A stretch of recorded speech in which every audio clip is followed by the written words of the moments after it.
Sean todos bienvenidos a la materia de contabilidad financiera, primera clase de este cuarto cuatrimestre de la carrera de administración de negocios. Comenzamos.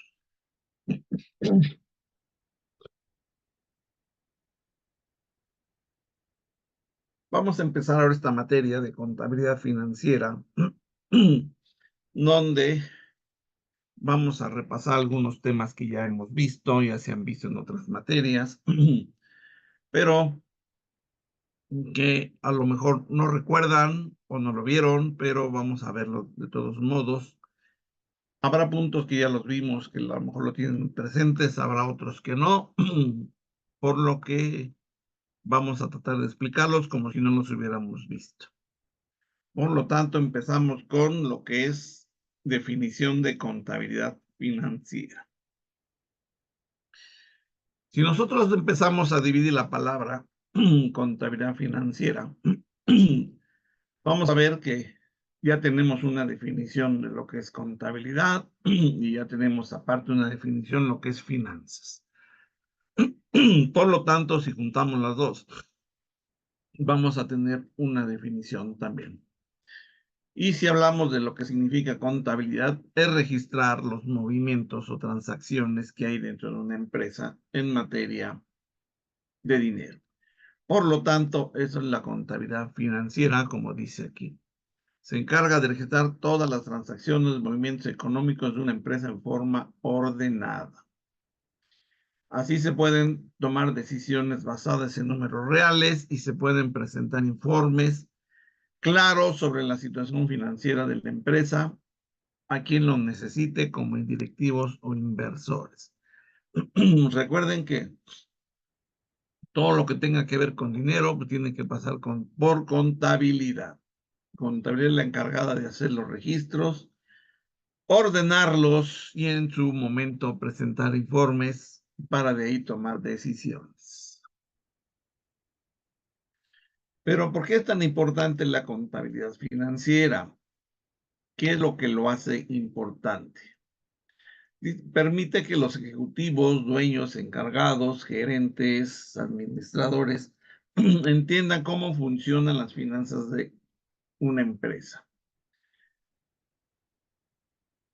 Se usa también para la transparencia, para detallar toda la información económica, lo que permite tomar mejores decisiones y mejor rentabilidad.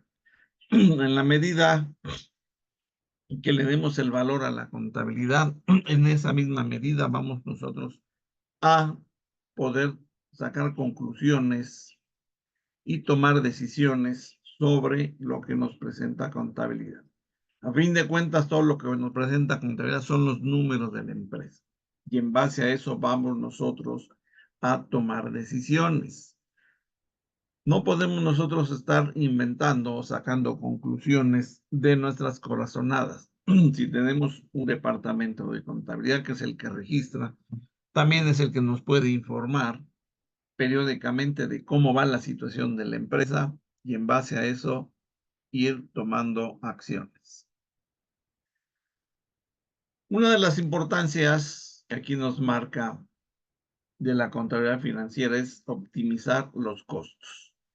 Nosotros si vamos teniendo información constante de contabilidad y si nos queremos ir al detalle, fácilmente podemos saber los costos de nuestras materias primas si es que manejamos algún tipo de producción o hasta de nuestros servicios. ¿Cuánto nos cuesta otorgar un servicio? ¿Cuánto nos cuesta elaborar algún producto? Eso es lo que tenemos que ver cuando nos entregan reportes de la contabilidad. En la medida que nosotros recibamos los reportes periódicamente, podemos tomar decisiones en base a qué? A costos. Lo ideal es optimizar los costos para que no se nos incrementen los precios y perdamos un mercado. Siguiente punto, mejorar el plan de gastos y presupuestos.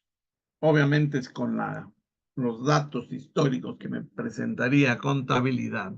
Yo puedo tomar como base los históricos para un plan a futuro. Mi plan a futuro para el siguiente periodo va a estar marcado, va a estar influenciado por los históricos que tiene la empresa. En base a eso vamos nosotros a hacer presupuestos, gastos, ventas, todo lo que podamos presupuestar. Eso nos lo va a dar la contabilidad. Otra importancia, ser más eficiente y rentable. En la medida que nosotros sepamos constantemente todo lo informe, cómo va la empresa, cuando hay variaciones para arriba o para abajo y tomemos decisiones, la vamos a poder hacer más eficiente y sobre todo rentable. Una empresa tiene que ser rentable porque fue creada para generar rentabilidad, generar utilidad para los dueños o propietarios y con eso que la empresa siga creciendo y siga sobre todo otorgando empleo para los trabajadores. Otro punto, controlar las operaciones realizadas. Si contabilidad registra y los registros les da cierto orden, pues vamos a tener un control preciso de todo y cada uno de los movimientos que haga contabilidad financiera. Nosotros vamos a poder saber en qué se aplicó, cómo se aplicó, a qué cuentas fueron a dar, qué resultados tenemos y sobre todo nuestros estados financieros, cómo se emitieron. Recoger información económica relevante. Nosotros podemos saber si en contabilidad vamos registrando todo porque a principio no nos interesaría mucho el detalle. Nosotros a principio queremos informes gerenciales, como serían los estados financieros. Ya si queremos nosotros algún tipo de información más a detalle, pues ya podemos nosotros solicitarla para poder revisar, actualizar o modificar algunas situaciones. Reducir infracciones en materia legal. Cuando uno tiene dentro de su empresa algún departamento de finanzas o de contabilidad, sabemos que alguien tiene que calcular lo que son impuestos. Bueno, ¿de qué se tratan los impuestos? Es una de las reglas que nos ponen los gobiernos a nivel mundial para poder ejercer como empresa. Te autorizo como empresa, pero bajo estas reglas. Dentro de esas reglas están los impuestos. Si nosotros estamos ya conscientes de esa situación, tenemos que motivar a los contadores a que los cálculos sean de la mejor manera dentro de lo legal. ¿Por qué? Porque cuando nosotros hacemos cosas ilegales, aunque no nos descubran momentáneamente o por un tiempo largo, no va a faltar el día que nos caiga alguna auditoría de Hacienda. En el momento que nos caiga la auditoría, va a salir más caro el poder remediar o ponernos al día. Resulta que si uno está haciendo algo ilegal, cuando le descubren a uno, entonces ya le buscan todo lo que le pueden encontrar. Ya es más a detalle una auditoría y nos van a multar, nos van a infraccionar, nos van a poner que nos pongamos al día en cuanto a al pago de impuestos. Entonces, en ese momento vamos a tener que pagar más de lo que nos habíamos ahorrado por querer hacer algún movimiento ilegal. Si nosotros hacemos movimientos siempre legales, siempre dentro de la ley, no tenemos por qué preocuparnos. Simplemente el día que llegue una auditoría, no va a pasar nada, simplemente algunos ajustes y se acabó. Pero si hicimos algo ilegal, entonces sí, ahí vamos a pagar muchísimas consecuencias. Otra importancia es brindar estados financieros para auditorías externas. Dentro de la auditoría externa se encuentran las auditorías de Hacienda, o si algún propietario, dueño o administrador mandó a hacer una auditoría externa. ¿A qué se refiere auditoría externa? Que alguien externo de la empresa viene a auditar la contabilidad. ¿Qué es lo que van a hacer? Pues detectar cualquier movimiento turbio, cualquier movimiento que no se haya hecho correctamente, para con eso saber que se están haciendo todo de manera correcta. O si hay algo fuera del lugar, pues corregirlo para que no se vuelva a repetir. Y con eso siempre tener una contabilidad confiable.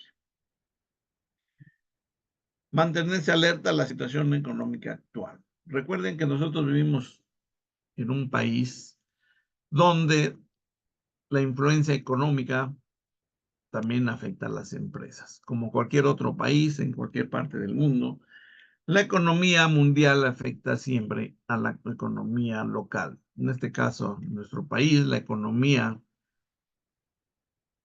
aparte de depender de lo que hacemos nosotros como país, tenemos que depender de lo que hacen otros países a nivel mundial. Por eso es importante mantenerse siempre alerta, como dice aquí, a las situaciones económicas. Precios de divisas, Producto Interno Bruto del país, de los países con los que somos socios, la famosa inflación, que en muchas ocasiones nos afecta, no solo lo interno, sino también lo externo. ¿Por qué? Porque tenemos contacto con países del mundo, no con todos, pero sí tenemos algunos países con quien tenemos contacto. Y el hecho de que algún país esté afectando la inflación nos puede afectar a nosotros si es que nosotros llevamos control sobre la inflación. O al revés, si nosotros tenemos una inflación alta, puede afectar a los demás países. Por eso necesitamos estar al pendiente de cómo va en materia económica el país, porque siempre va a afectar a las empresas de las que dependemos dentro del país. Pero ¿cuál es el objetivo de la contabilidad financiera? Aquí nos habla de dos principales objetivos y dice que los objetivos van a depender del usuario de la información. ¿Qué tipos de usuario tenemos en base a la contabilidad financiera? El interno y el externo. Dice que el interno entrega información valiosa acerca de la posición financiera de la empresa, lo que permite evaluar los resultados de las decisiones que han sido adoptadas en el pasado, inducir cambios o proponer nuevas estrategias y planificar a futuro. Toda la información que se nos dé de manera interna es la que se toma para tomar decisiones al momento o a futuro. Y como dice aquí, todo reflejo de lo que hicimos en el pasado, que no es otra cosa más que histórico. La información histórica que nos presente nos va a servir para poder nosotros poner objetivos de la empresa, generales o individuales, de cada uno de los puntos que queremos nosotros presupuestar. Por eso la información que nos den contabilidad, pues tiene que ser lo más real y pegada a una verdad absoluta para que con ello tomemos nosotros decisiones también pegados a esa verdad. El objetivo externo, pues ya vimos que el interno es para los que trabajan dentro de la empresa, el externo es para los que están fuera de la empresa. Aquí nos dice que informar sobre la situación financiera de una empresa, lo que facilita hacer comparaciones y atraer posibles inversionistas. También facilita el control y fiscalización por parte de las autoridades relevantes. Nosotros cuando queremos un financiamiento, socios, siempre nos van a pedir algún tipo de información financiera de la empresa. Como cuando uno solicita una tarjeta de crédito, le piden a uno ciertos documentos. Dentro de esos documentos nos piden comprobantes de ingresos. Así en las empresas también les piden algún tipo de documentos. Dentro de esos también, no precisamente comprobante de ingresos, pero sí los estados financieros. Los estados financieros van a decir cuánto tenemos, cuánto debemos, con cuánto invertimos, cuánto ganamos. Entonces, por eso es importantísima la contabilidad financiera en materia externa, porque es la que nos va a dar el aval para nosotros solicitar si es que queremos algún tipo de financiamiento, algún tipo de inversionistas.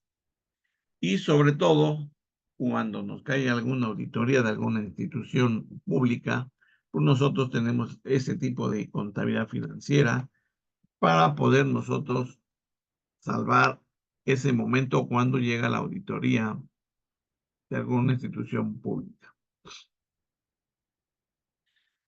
Pero ¿cuál es la diferencia entre contabilidad administrativa y contabilidad financiera? Aquí nos habla de dos grandes diferencias, contabilidad administrativa y contabilidad financiera. Como vimos en el punto anterior, hablamos de contabilidad interna y contabilidad externa. Pues hagan de cuenta que es esto. La contabilidad administrativa es para usuarios internos y la financiera es para usuarios externos.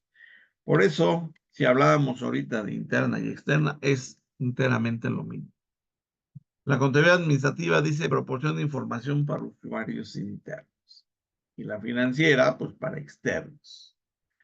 La administrativa no requiere un modelo o formato específico y la financiera requiere un modelo o formato ya específico o más formal. Yo diría que más que específico, formal. Si nosotros hacemos una contabilidad para asuntos internos para nuestra empresa, pues no necesitaríamos algo tan formal como si se requería para cuando presentamos algún formato, sobre todo cuando queremos inversores o algún financiamiento. La contabilidad administrativa está enfocada al futuro. Creo que eso es uno de los puntos más importantes de la diferencia. Yo cuando me presentan una información administrativa, siendo yo el administrador, ¿qué es lo que estoy viendo? Estoy viendo lo que pasó a futuro. ¿Qué es lo que pasó? Y con eso voy a tomar decisiones a futuro. A futuro. En eso se enfoca la contabilidad administrativa. Me dan históricos y yo con eso calculo puntos a futuro. En la contabilidad financiera única y exclusivamente sobre el pasado. ¿Qué es lo que pasó? ¿Qué hicimos? ¿Cómo estamos? ¿Cómo llegamos hasta aquí? Sin ver más allá. Simplemente es para ver cómo nos ha ido en el pasado. Puede ser desde un periodo corto de meses o uno más largo de varios años. Pero siempre vamos a ver nada más lo que se hizo en el pasado. En cambio, en la administrativa, vemos el pasado, pero para nosotros programar el futuro. Esa es la gran diferencia entre financiera y administrativa. Dice la administrativa que no está regulada por normas de información financiera y aquí nos dice que sí está regulada por normas de información financiera. Dice que es un sistema de información opcional y aquí nos habla en la financiera que es obligatoria. No intenta determinar la utilidad con la precisión de la contabilidad financiera y la financiera sí hay que determinar la utilidad de manera exacta. Si yo voy a presentar algún estados financieros de manera externa, pues tengo que poner lo más real que se pueda. ¿Por qué? Porque en base a eso vamos nosotros a solicitar ya sea financiamiento o nos van a calificar alguna institución pública o cualquier situación que nos vaya a beneficiar al momento de presentar la contabilidad financiera. En cambio, la administrativa no deja de ser interno. Aquí nada más es como una guía lo que nos puede mostrar la contabilidad administrativa. Sin ser exactos, a lo mejor lo que necesitamos nosotros es nada más una tendencia. Una tendencia que nos marca la tendencia. A lo mejor gráficamente, sin ver números, la tendencia me marca ciertas cosas. Ya si quiero algo más a detalle, pues entonces entraremos a lo que sería a buscar detalles dentro de la información. Dice que la administrativa recurre a disciplinas como la estadística, economía, investigación de operaciones, finanzas, para complementar los datos presentados. Si yo voy a pronosticar a futuro, necesito basarme en estadística, como son las gráficas, la economía para ver movimiento a través del país, investigación de operaciones y finanzas para hacer cálculos a futuro. En cambio, la financiera, como no ve cosas a futuro, pues no recurre a estas disciplinas, porque lo único que está viendo son datos históricos, pasados, y no está analizando un futuro, sino está analizando un pasado. Estas serían las grandes diferencias en la contabilidad financiera y la administrativa. Dice, principios que definen la base para cuantificar las operaciones de la empresa o del ente, como dice, ente o empresa. Aquí hablamos de un principio básico, como recordarán, en las primeras clases que se tuvo de contabilidad, se mencionaron algo sobre lo que son los principios básicos de la contabilidad. Así como en la administración hay principios, en la contabilidad también. Por lo tanto, uno de esos principios es empresa en marcha. ¿Qué quiere decir empresa en marcha? Bueno, se supone que la empresa operará continuamente en el futuro y que no tiene intenciones de ser liquidada o reducir sustancialmente sus operaciones. Salvo prueba en contrario, se asume que la entidad permanecerá en operación el tiempo suficiente largo como para llevar a cabo sus objetivos y planes para recobrar el costo de sus activos. Una empresa en marcha significa que va a estar trabajando por lo menos durante el periodo que está planeado. Por lo tanto, esa empresa que no tiene pensado cerrar, no tiene pensado que la liquiden, que se venda, simplemente está trabajando y por eso se llama empresa en marcha. Está aplicando todos los conocimientos, habilidades de su gente para seguir creciendo como empresa. No hay ninguna manera de pensar que va a ser cerrado. Por lo tanto, está trabajando y es empresa en marcha. Por este principio, los valores actuales de reventa de los activos carecen de importancia, puesto que no existe la intención de venderlos como están. Cuando una empresa está en marcha, lo que menos le preocupa a la empresa es vender sus activos, porque realmente los está utilizando, entonces no hay ninguna necesidad de estar pensando en venderlos. Porque si la empresa está trabajando y está dando resultados, no hay ni por qué pensar en esas cosas. En el caso de negocios en liquidación o en quiebra, deben utilizarse procedimientos contables especiales. Cuando una empresa está ya planeada para liquidar o declararse en quiebra, entonces sí, hay que tomar varias medidas para poder nosotros solventar ese cierre de la empresa, ya sea por liquidación o por quiebra. Por lo tanto, para hacer una liquidación o quiebra de una empresa, nosotros tenemos que avisar a las instituciones públicas que nos regulan. Recuerden que no solamente somos una empresa que se regula sola, no. Tenemos siempre regulaciones en materia de empresas públicas. El gobierno a través de esas empresas públicas regula todo lo que hacen las empresas. Yo fabrico medicinas, obviamente tengo regulaciones de varias empresas. Si yo fabrico, supongamos, agua embotellada. Yo embotello el agua, pues tengo que tener regulación por empresas públicas. Por ejemplo, no nos podemos salvar de Hacienda, no nos podemos salvar de la Secretaría del Trabajo, no nos podemos salvar la Secretaría de Salud, que serán las principales, ya sin tomar en cuenta algunas otras, pero es importantísimo saber cuando uno llega a una empresa o abre una empresa nueva, investigar qué empresas públicas nos regulan para lo que vamos a vender, sean productos o servicios. Todas las empresas tienen que ser reguladas por alguien. Por lo tanto, si no nos ponemos al corriente con esas empresas, pueden llegar a multarnos o hasta cerrar nuestra empresa porque El hecho de que ignoremos que estamos nosotros regulados o deberíamos estar regulados por esas empresas públicas no significa que con eso nos la van a perdonar. México, si uno no conoce las reglas, no significa que no existan. Lo que pasa, uno refleja ignorancia. Para evitar esa ignorancia, nosotros íbamos a abrir una empresa, o estamos en una empresa ya hecha. Estamos a investigar qué empresas públicas nos regulan. Si no nos han escrito en esas empresas, hay que hacerlo para no caer en algún tipo de conflicto y nos lleguen algún tipo de sanciones que pueden llegar hasta el cierre de la empresa.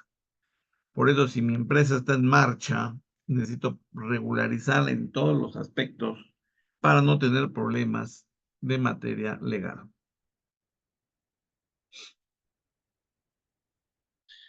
La estructura de las normas de información financiera. Bueno, pues como todo, siempre va a haber normas que regulen las actividades. Y en este caso, lo que es la información financiera.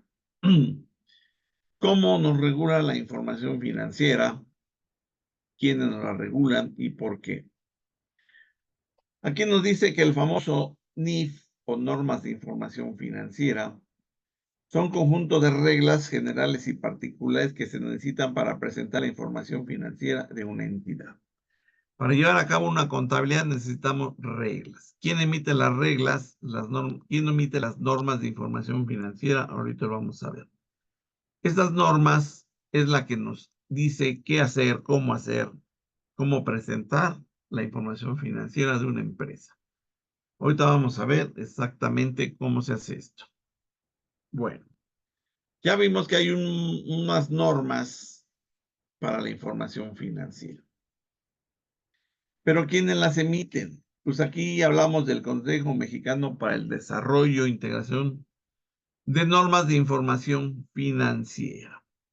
Exactamente, esta institución es una asociación civil, por lo que esta es la encargada de emitir, modificar, corregir o derogar algunas reglas para poder llevar a cabo la información financiera. Esta institución está apoyada por algunas instituciones, como dice aquí.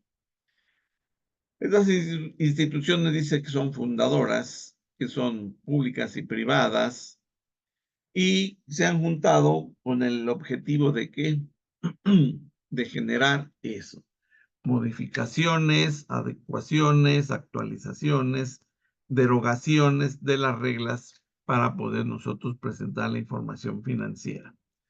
Aquí nos habla de 4 sectores que están divididos en usuarios, educativo, regulador y preparador. ¿Quiénes son estas empresas o instituciones que fundaron esta CINIF y que por lo tanto ayudan, colaboran a la hora de modificar, actualizar, derogar algunas de las reglas que aplican para las instituciones financieras, para las empresas en materia de información financiera? Nos habla de Asociación de Banqueros de México, Asociación Mexicana de Intermediarios Bursátiles, Asociación de Instituciones Financieras Internacionales, Consejo Coordinador Empresarial,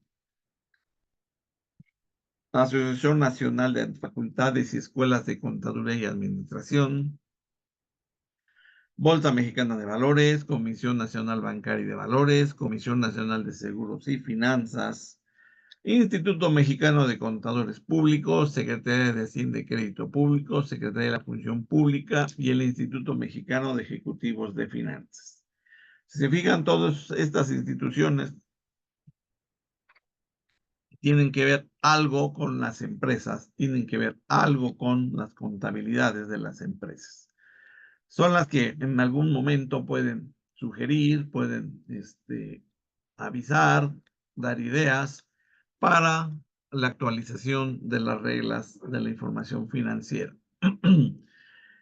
Si podemos analizar estas instituciones, podemos intuir fácilmente quiénes son las que influyen más a la hora de hacer algún movimiento o cambio de algún reglamento, de alguna de las leyes que manejan las informaciones financieras.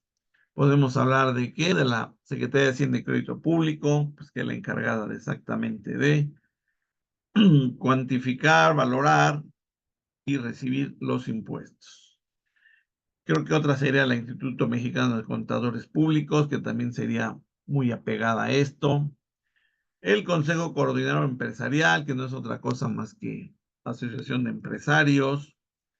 Obviamente las escuelas y facultades de Contabilidad y Administración, creo que serían las instituciones que más sugerencias darían a la famosa CINIF para modificar las reglas en cuanto a las NIF. Entre mejor estemos nosotros enterados de esto, estemos preparados, tengamos una cultura de finanzas, mejor nos va a ir a la hora de aplicar algún tipo de cambios dentro de las reglamentos de las NIF. Si yo no me entero de que hubo algún cambio, obviamente algo me va a salir mal dentro de mi información financiera y al momento que me hagan algún tipo de auditoría o yo presente alguna información, va a resultar que no es verídica o real. Por eso es importantísimo estar actualizados.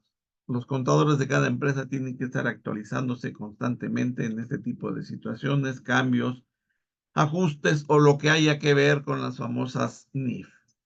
Porque si no, nos rezagamos, nos vamos quedando y vamos haciendo cálculos mal hechos a la hora de presentar impuestos, a la hora de presentar información externa. En la medida que nosotros estemos actualizados, vamos a tener una gran ventaja para poder nosotros presentar una información financiera cada vez mejor. ¿Cómo se estructura el famoso CINIF? Bueno, ya vimos quiénes fueron los fundadores, quiénes lo están organizando, quiénes apoyan este tipo de institución. Pues aquí nos habla de una asamblea de asociados, ya vimos quiénes son los asociados.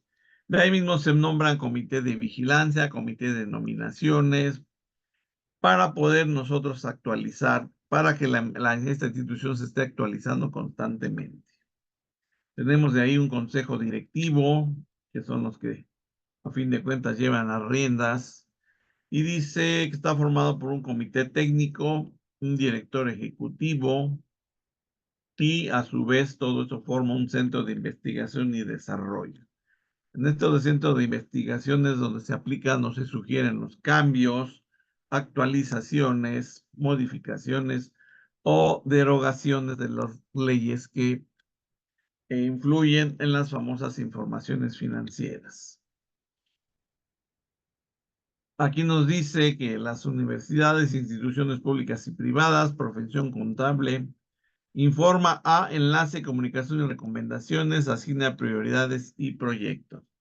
Todo esto es lo que hace para que nosotros podamos, como empresa, estar actualizados en materia de leyes o reglamentos de las famosas NIF. En la medida que nosotros conocemos los cambios, pues nosotros vamos aplicándolos para no quedarnos rezagados.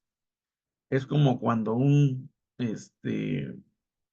computadora que tenemos en la oficina no la actualizamos constantemente, nos vamos a ir rezagando. Y no es que hagamos mal las cosas, simple y sencillamente nos vamos rezagando, cada vez vamos siendo más obsoletos y llega el momento dado en que ya no sirve la información. Así mismo pasa con las famosas NIF. Si nosotros no nos actualizamos, llegará el momento que estamos tan obsoletos que nuestra información no es real ni verdadera y por lo tanto los cálculos que hayamos hecho en materia de impuestos van a estar incorrectos y somos sujetos a alguna multa, alguna infracción.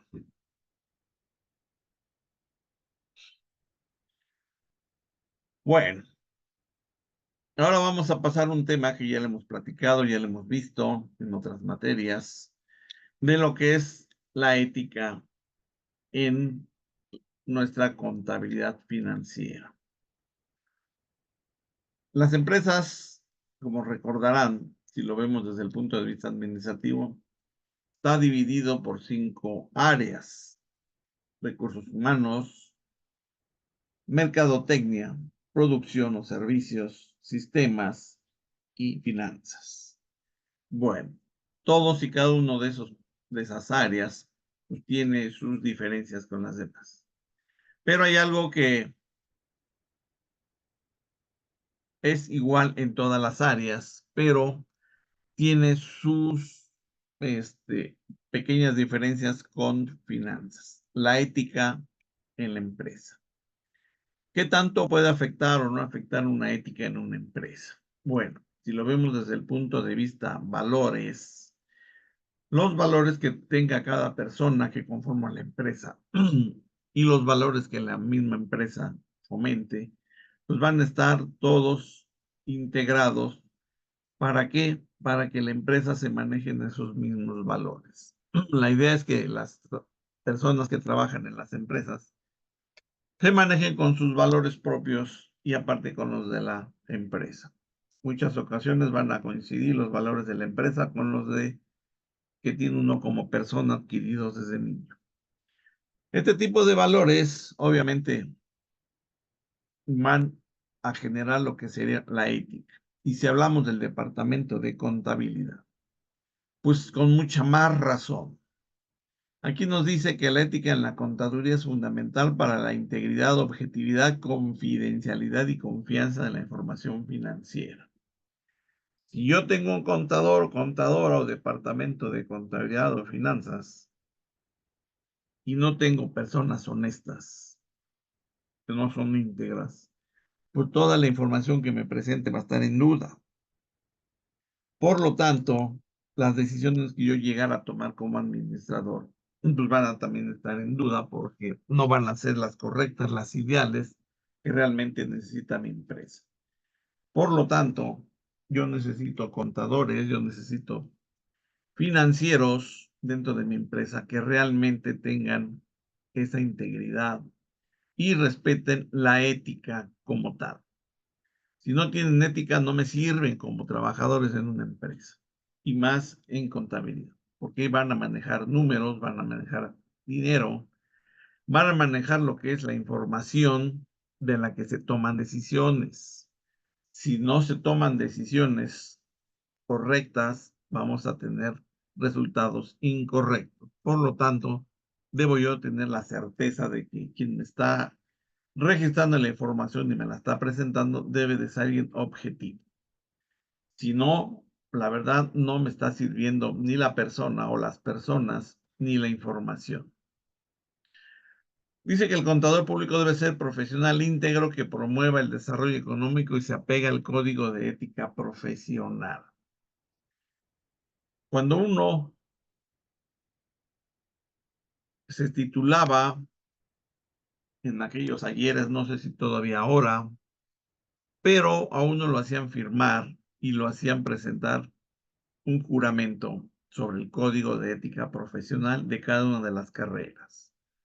¿Han oído hablar ustedes de la ética profesional de un médico, de un abogado? Pues también hay del contador y del administrador. Debe de haber de las demás profesiones y en base a eso uno debe de apegarse a ese código de ética. Si uno no se apega a ese código de ética, significa que pasó de noche en una universidad. La verdad lo que se pretende es que cada estudiante de las carreras que hay en México se apeguen a su código de ética. Si no se apegan a ese código de ética, pues la verdad no tienen valor ni como profesionista, ni como profesional, ni como persona. Por eso es importante que cuando se contrate gente dentro de una empresa, se haga bajo el régimen de valores. Entre mejores valores tengan las personas, mejor vamos a trabajar, porque vamos nosotros como integrantes de una empresa con valores a respetar todo lo que haya dentro de la empresa, tanto físico como personas. En la medida que respetemos a las personas, estamos nosotros haciendo valer todo lo que hemos aprendido como valores. La ética profesional se basa en valores que influyen en la conducta y el concepto de valor. Bueno, como ya les dije, si nosotros tenemos valores personales adquiridos desde la niñez, pues vamos nosotros a tener una influencia muy grande en nuestras acciones a la hora de realizar alguna actividad dentro de alguna empresa. Y por lo tanto, nuestra ética va a estar muy bien cimentada, va a estar muy bien fabricada desde que fuimos niños. Y si nosotros le damos ese valor, pues dentro de una empresa que también fomente los valores, pues vamos a estar como pez en el agua. La confianza en la información financiera es fundamental para la toma de decisiones. Acuérdense que, como les dije ahorita, si no confío en la persona que me está haciendo la información, pues la información que me entregue va a quedar en duda y voy a estar tomando decisiones en base a dudas. Entonces, no va a ser nada certero. Necesito yo que la confianza esté al 100% con las personas que me generan esa información. Por lo tanto, desde que se contrata debemos tener la certeza de que esa persona es de confiar. La ética y la transparencia en la contabilidad financiera son esenciales para construir y mantener esta confianza. Claro, no tengo confianza en quién contraté, pues la verdad la información también va a estar igual. La corrupción en México ha impactado en la confianza en las instituciones, incluyendo en la contaduría. Alguna vez les comenté que uno de los puntos principales por lo que la gente, más bien las empresas, contratan contadores, el objetivo principal es que paguen menos impuestos, que le hagan como quieran, pero que no se paguen tantos impuestos. Ese es el meollo del asunto de la contabilidad en México. No nos importa si tiene o no valores, muchas empresas así se manejan, no me interesan tus valores, me interesa que pagues menos impuestos. Cómo le hagas es bronca tuya, para eso estudiaste en la escuela, por eso te enseñaron a evadir impuestos.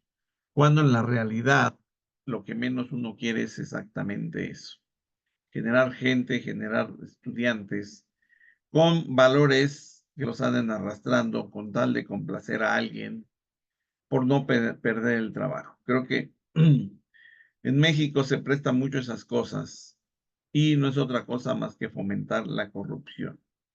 Yo me pregunto si yo soy empresario, si yo soy el administrador, soy el dueño, propietario, y le digo a mi contador que sea corrupto para poder pagar menos impuestos. ¿Qué me espero yo como mismo con administrador o propietario que le estoy enseñando a hacer algo ilegal?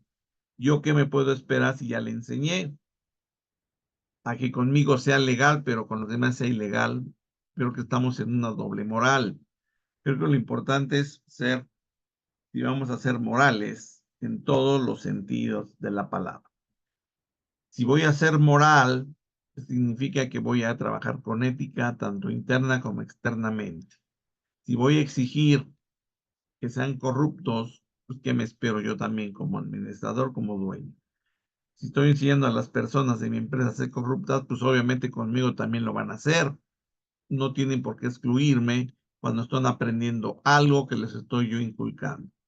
Por lo tanto, las empresas en México ya debemos estar pensando no solo en tratar de evadir impuestos, sino buscarle el sentido más positivo de pagar impuestos.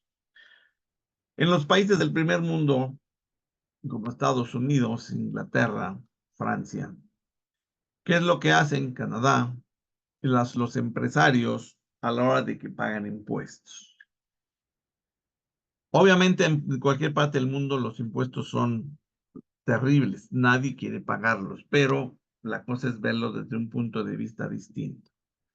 Si en México lo viéramos así, seríamos otro país. ¿Cómo lo ven en los países del primer mundo el pagar impuestos? Y eso que aquí pagamos como el 35% de impuestos como empresa. Hay países donde pagan hasta el 50% de impuestos. De las utilidades pagan el 50%. Bueno, países del primer mundo.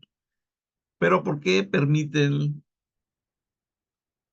los pueblos que paguen eso de impuestos. Bueno, porque si lo vemos desde el punto de vista que si yo pagaba, ejemplo, 100 pesos de impuestos, vamos a este ejemplo burdo. Yo vengo pagando 100 pesos de impuestos. Bueno, resultado de que vendo alguna X cantidad. Y con eso me la llevo, pero no pago más porque no estoy aumentando mis ventas. Mi empresa está estancada, no decae, pero tampoco crece. Pero ¿qué pasa cuando crecemos y resulta que como yo venía pagando 100 pesos y mi empresa creció, ahora resulta que voy a pagar 150 pesos de impuestos? ¿Qué es lo que dicen los socios, propietarios o administradores? No voy a pagar esa cantidad de impuestos. Haz lo que quieras, pero voy a seguir pagando los 100 pesos que venía pagando continuamente. Muévele como quieras, haz lo que se tenga que hacer, pero no voy a pagar más. No quiero que me pagues nada más esos 100. ¿Por qué? Porque les cuesta pagar esos impuestos. Las empresas en los países del primer mundo lo ven desde este punto de vista. Bueno, pagaba 100 pesos de impuestos y ahora voy a pagar 150 pesos de impuestos. Qué bueno que voy a pagar eso. Significa que mis utilidades se incrementaron bastante, tanto que voy a pagar más impuestos. Por lo tanto, si yo pago 50 pesos más de impuestos, significa que estoy ganando más de utilidades. Entre más pague impuesto, más utilidades tengo. Si lo vemos desde este punto de vista, no nos va a pesar pagar impuestos, porque en la medida que paguemos más impuestos, significa que estamos teniendo mayores utilidades. La empresa está creciendo. Pero aquí no lo vemos, en México lo vemos al revés todo. Queremos pagar los mismos de impuestos o menos cuando nuestras ventas se han disparado, nuestra empresa está creciendo bastante y ya no queremos pagar más impuestos. Todos se lo quieren quedar los socios o propietarios porque su ambición de dinero no tiene límites. Entonces, en la medida que cambiemos ese chip, en la medida que cambiemos esa manera de pensar y lo veamos desde el punto de vista que si pago muchos impuestos es porque estoy teniendo muchas utilidades, vamos nosotros a cambiar. Pero dirían, es que en México los políticos se quedan con los impuestos y se los reparten y se los llevan. Bueno, la medida que uno pague impuestos, uno tiene la obligación de exigir que se apliquen los impuestos. ¿Los impuestos sirven para qué? La principal función de un impuesto es generar bienestar para la población. Pero dentro de ese bienestar a la población, tenemos que tener en cuenta que necesitamos infraestructura. Infraestructura de comunicación. Entre mejor comunicado esté un país, mejor relación va a tener con todas las empresas, unas con otras, y con eso un crecimiento enorme. Ejemplo, yo vivo en una población pequeña, no hay carreteras suficientes o grandes, se tarda uno muchísimo en trasladarse a otra población más grande. El desarrollo en cuanto a tecnología de telefonía, de internet, base de datos, todavía es muy lento, si es que hay. Pero ¿qué pasa cuando se pagan muchos impuestos y se empieza a crear infraestructura? Se abren nuevas carreteras, nuevos aeropuertos, nueva manera de comunicarse y eso genera una comunicación. Si yo tengo una empresa pequeña en una población pequeña, al momento que se abre lo que son carreteras, aeropuertos, comunicación de datos y voz, video, pues obviamente empiezo a tener contacto con el mundo fuera de mi población. Así es como yo empiezo a hacer negocios fuera de mi población, por lo tanto empiezo a crecer, ya sea trasladando mis productos por carretera, vía aérea, tener comunicación constante a través de datos, video. Eso es lo que necesita un país en desarrollo. para que cuando ya llegue un desarrollo como tal, se tengan todas estas ventajas de comunicación. Todo eso se hace a través de impuestos. Y yo pago impuestos, estoy obligado a exigir que se gasten en infraestructura. Si no pago impuestos o me hago el tonto pagando menos de los que me corresponden, ¿cómo diablos puedo exigir algo? Doble moral. No pago lo que debe de ser, pero eso sí exijo mucho. Pues la verdad no tenemos cara como para exigir. En cambio, si pagamos lo que es, podemos exigir exactamente que se gasten los impuestos en lo que beneficia al país, que siempre es la infraestructura. La ética debe de estar, debe estar presente desde la formación de los futuros profesionales. Bueno, a esta palabrita, si se fijan, aquí dice profesionales y en otros lados luego mencionan profesionistas. Normalmente tenemos la confusión y siempre hablamos del mismo, pensando que es lo mismo ser profesionista que profesional. Pues déjenme decirles que no. Un profesionista es el que estudió una carrera universitaria. Ese es un profesionista. Soy profesionista porque estudié mi carrera y por lo tanto tengo los conocimientos y habilidades adquiridos a través de esa universidad. Profesional es la persona que labora en una empresa y hace su trabajo de manera correcta y con ética profesional. Por eso cualquiera puede ser profesional, pues no, solamente el que trabaja de acuerdo a sus conocimientos y aplicando más que nada la ética. Vamos a poner un ejemplo. Una persona que se dedica a la carpintería hace sus labores de manera profesional porque hace sus diseños y los entrega en tiempo y forma. Significa que está trabajando de acuerdo a sus conocimientos y si los entrega en tiempo y forma, está haciendo valer sus valores de respeto. Yo respeto el tiempo en que se prometió la entrega de sus productos. Por lo tanto, estoy ejerciendo un valor profesional. Si yo no entrego en tiempo y forma, significa que no soy confiable, no tengo la integridad ética y profesional como para laborar en estas situaciones. Estoy quedando mal, estoy defraudando a la gente, no los estoy respetando en tiempo y forma, por lo tanto no estoy trabajando de manera profesional, profesional. Como les digo, puede ser cualquier actividad, pero siempre y cuando se maneje de manera ética y responsable, pues esa es una persona profesional. Yo trabajo en una empresa,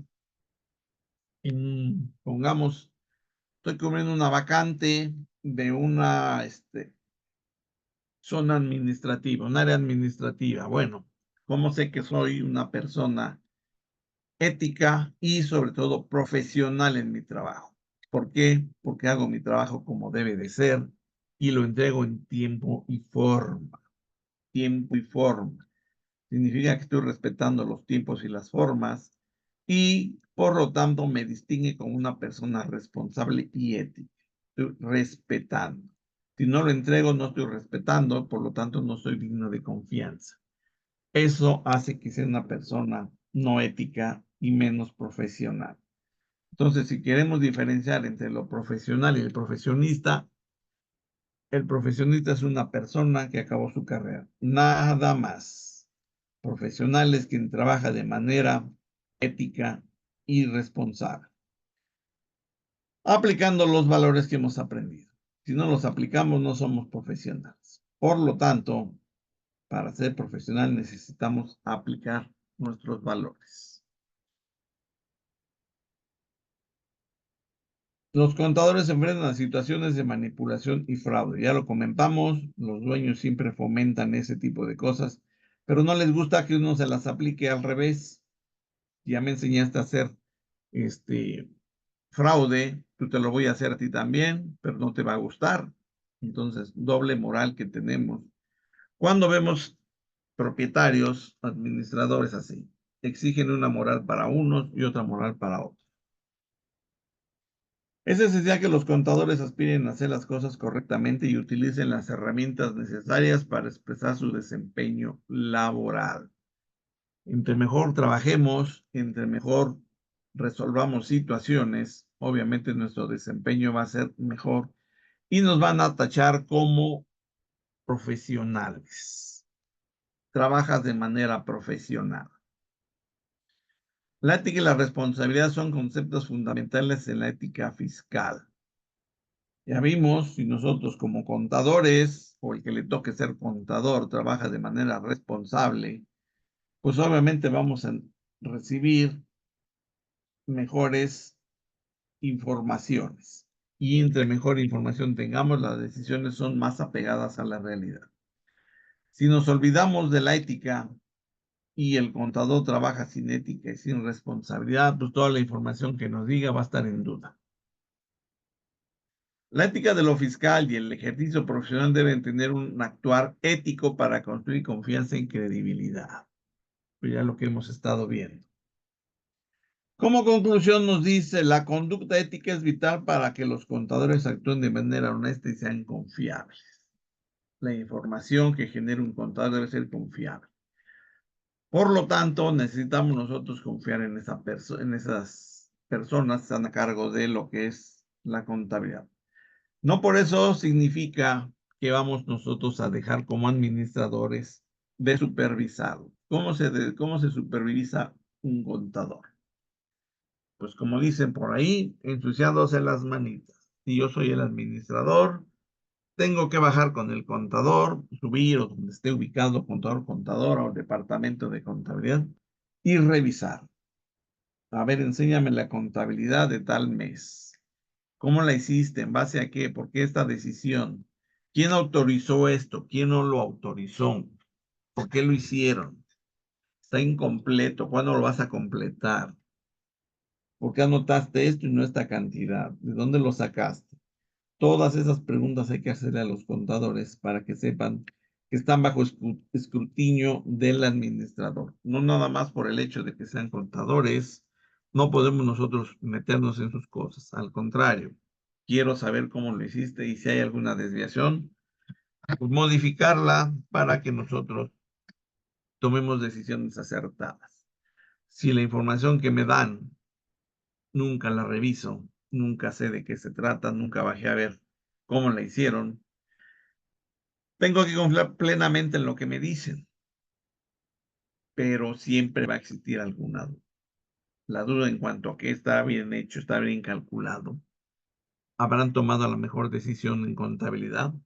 A la hora de cambiar una cuenta, de poner otra, no sé, tantas cosas que pueden surgir, que no hay nada como revisar constantemente lo que es la contabilidad para poder nosotros tener la certeza de lo que nos dicen es lo real.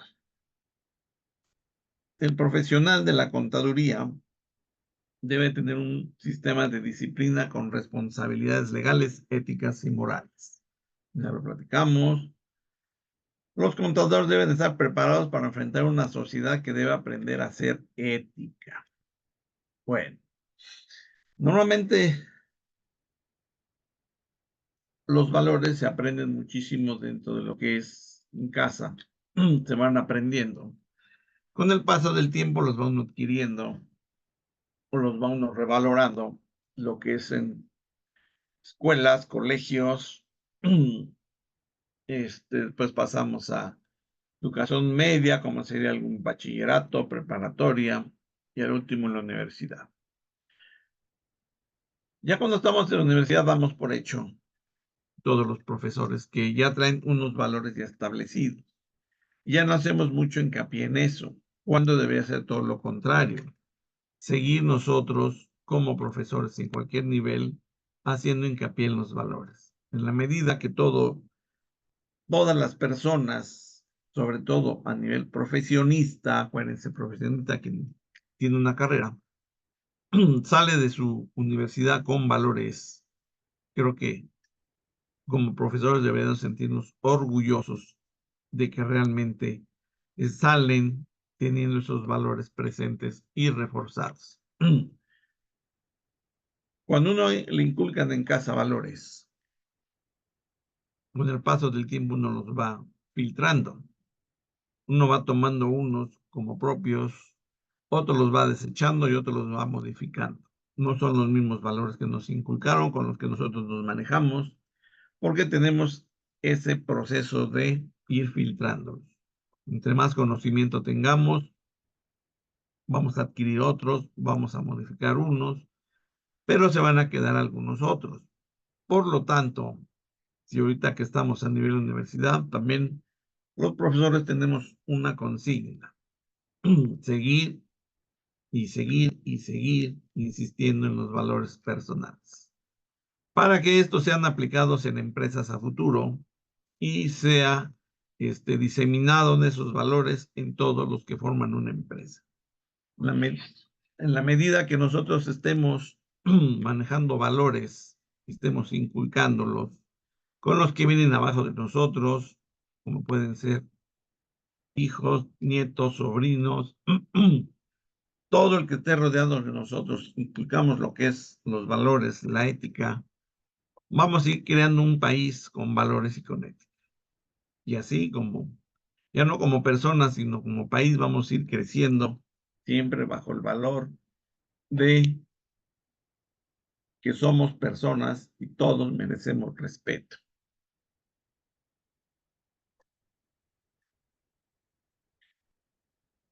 La información financiera en las entidades. Bueno, recuerden que en las entidades estamos hablando de empresas, públicas o privadas. Dentro de los principios de la contabilidad debe de resaltar el concepto de entidad contable, que indica que los estados financieros se refieren a entidades económicamente específicas que son distintas al dueño o dueños de la misma. ¿Qué pasa en las empresas? Bueno, este punto es bien importante. ¿Qué tenemos aquí? Bueno, las empresas pequeñas y en algunas medianas, lo que hacen los dueños de las empresas, que la mayoría de las veces son los mismos administradores, lo que hacen es que las cuentas bancarias de la empresa las toman como si fueran propiedad de ellos. Sí, obviamente son propiedades de la empresa, pero la empresa tiene que tener sus finanzas aparte de lo que es la persona como tal. Aunque sea el dueño, tiene que tener una cuenta especial para la empresa y otra para él.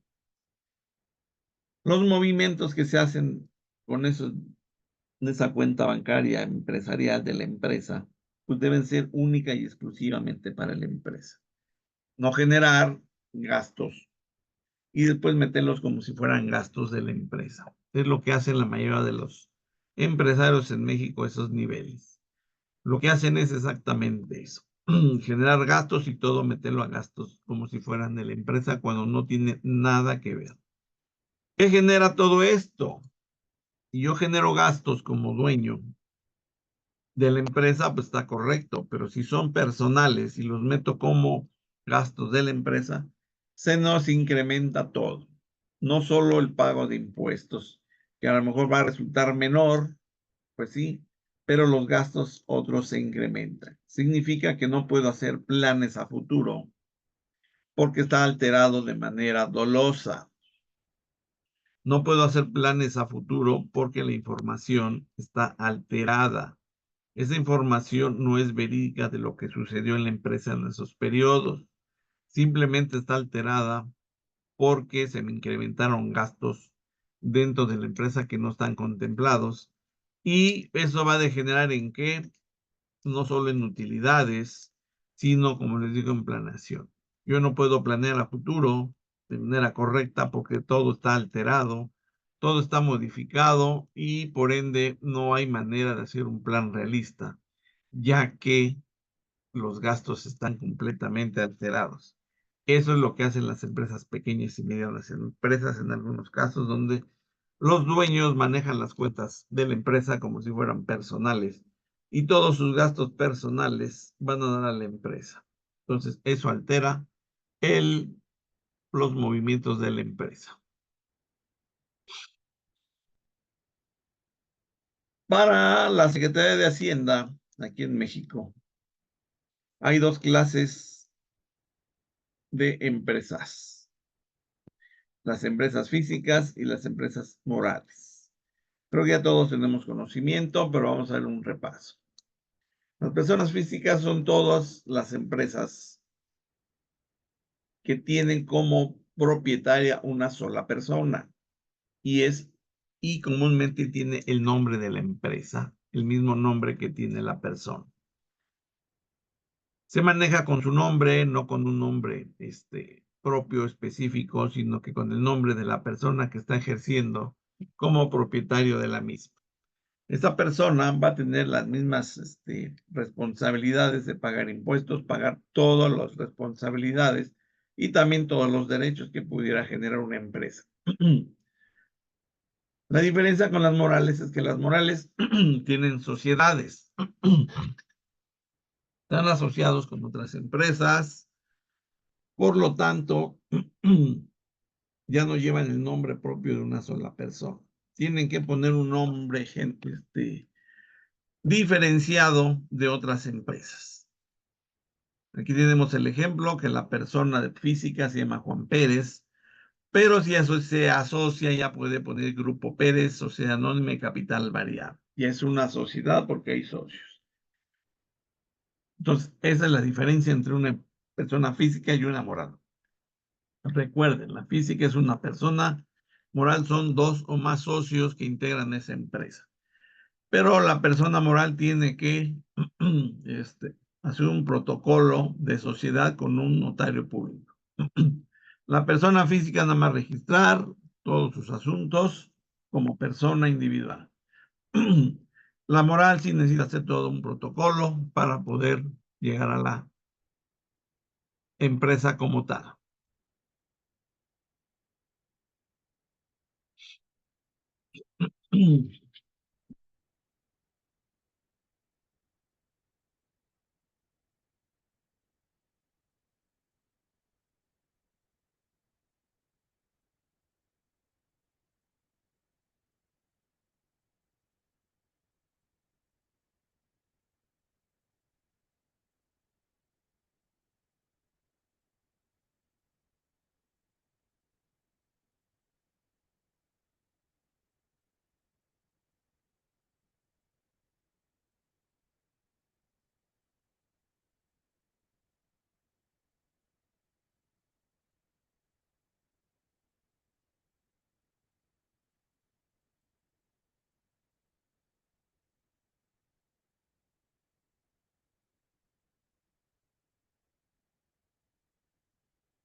Estados financieros. Ya hemos hablado alguna vez de los estados financieros.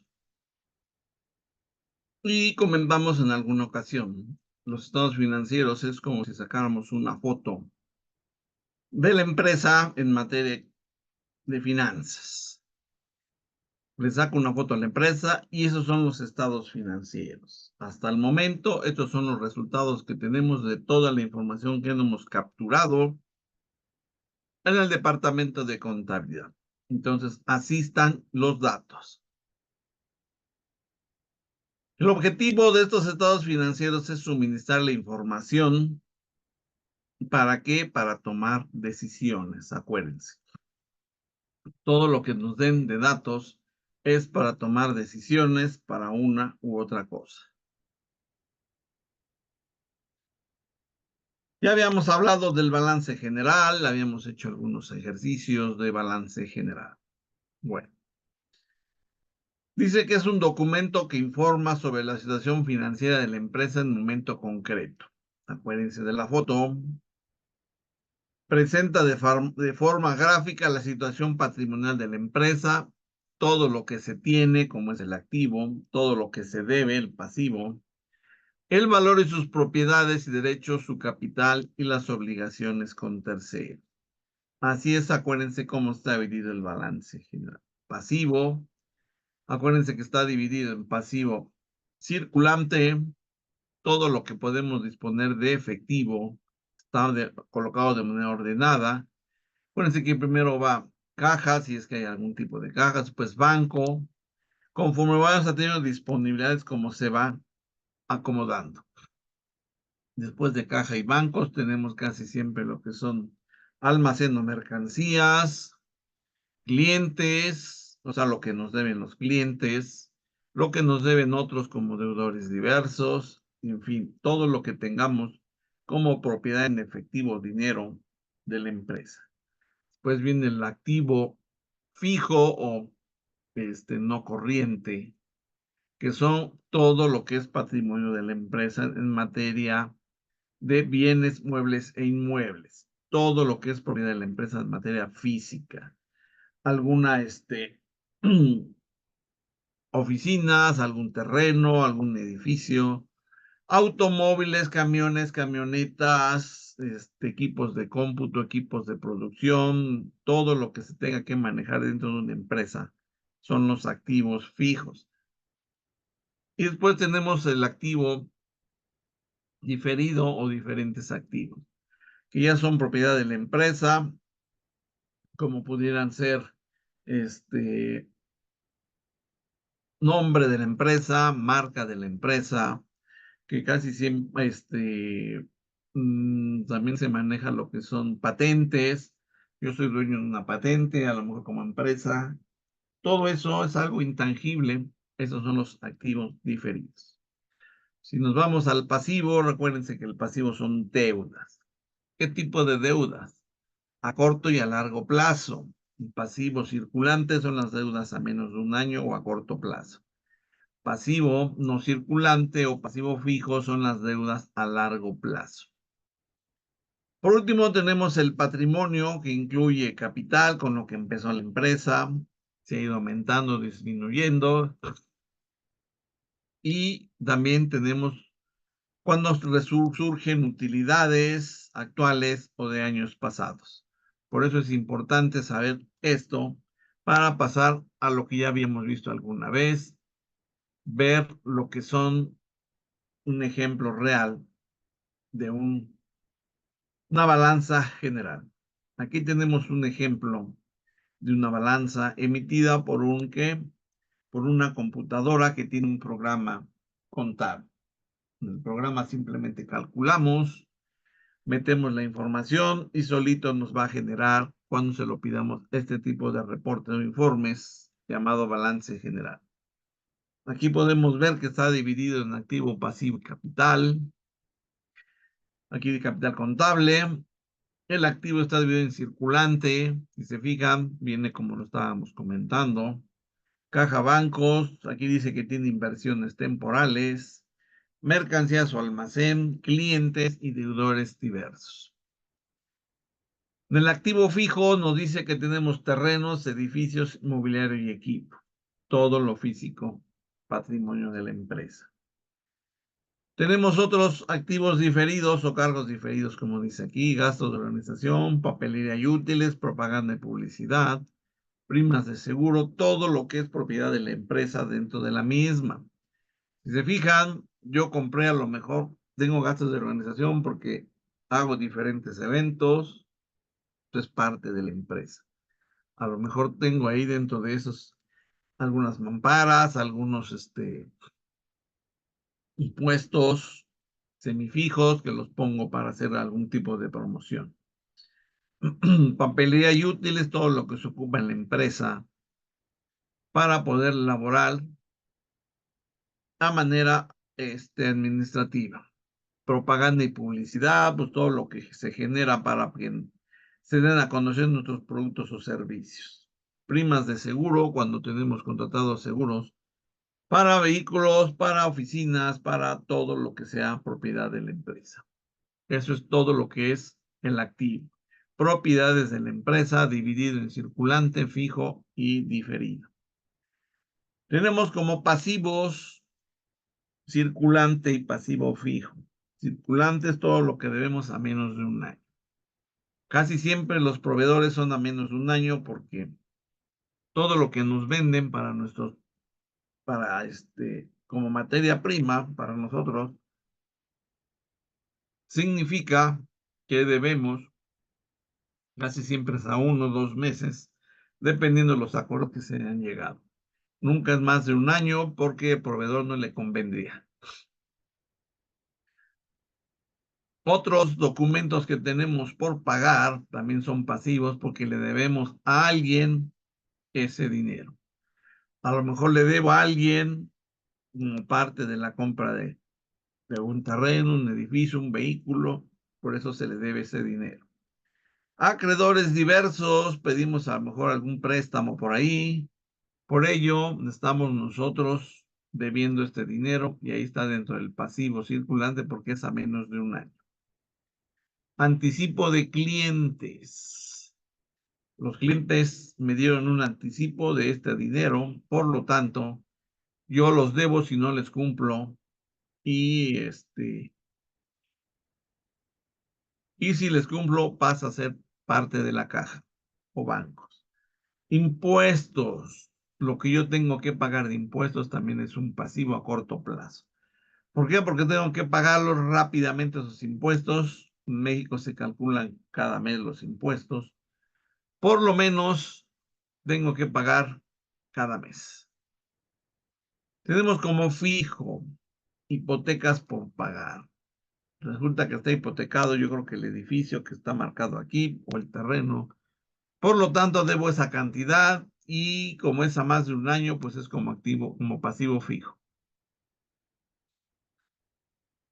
Créditos diferidos, como dice aquí, rentas cobrables por anticipado. En algún momento rentamos algo, cobramos por anticipado y tenemos que ponerla de este lado porque todavía no está vencido, por lo tanto no puede entrar a nuestro banco porque todavía está contemplado que no es tiempo para registrarlo. Como es por anticipado, lo tenemos ahí nada más. Y cuando ya pase el tiempo y esté dentro del lapso, entonces sí, ya lo podemos pasar como un ingreso. Nos marca total pasivo, un capital contable y si sumamos todo lo que tenemos con nuestras deudas y con nuestro capital, nos debe dar la misma cantidad. Si se fijan, dice total activo, total pasivo. Esto es en cuanto a balance general. Si se fijan, no está muy complicado. Ya con los conocimientos que se han adquirido durante estas materias, estas clases, creo que ya tenemos la posibilidad de empezar a ir analizando lo que nos dice una balanza general. Si se fijan, rápidamente ya dimos una repasada. Ahora vamos a hacer lo que sigue. Vamos a analizar rápidamente. A grandes rasgos, a ojo de buen cubero, dirían nuestros padres o nuestros abuelos. Vamos a analizar rápidamente así, sin tener una calculadora, sin tener un un catálogo de fórmulas, que más adelante vamos a ver eso, más en otras materias vamos a ver fórmulas para analizar este tipo de balances. Bueno, si yo estoy en una empresa y me presentan este balance y me dicen, este es el balance del periodo que va de enero a diciembre. Por lo tanto, así cerramos la empresa y entonces vamos a empezar a analizar nuestro balance. ¿Cómo lo analizamos? Pues ya vimos primero cuenta por cuenta. Ahora vamos a ver manera más general, como y comparativa. Tenemos que nuestro activo suma igual que el pasivo y capital, ¿ok? Si no estamos en un error, coincide, entonces cumple con un principio de dualidad. Ya lo tenemos, ok, coincide. Ahora vamos viendo. Y saco la primera conclusión. Me dice que mi activo circulante o el dinero en efectivo que yo puedo obtener en cualquier situación, cualquier momento, es de 1.787.000. Mi activo circulante. Yo quisiera hacer ahorita la empresa y digo, ¿cuánto tengo en efectivo? Tanto. Bueno, hay que ver rápidamente que las inversiones las puedo recuperar, por lo tanto, no la tengo ahorita, pero es fácil recuperación. Las mercancías, lo que tengo en almacén también lo puedo vender y generar esa cantidad. Los clientes tarde o temprano me van a pagar y los deudores diversos también. Por lo tanto, en determinado momento yo puedo obtener físicamente ese dinero.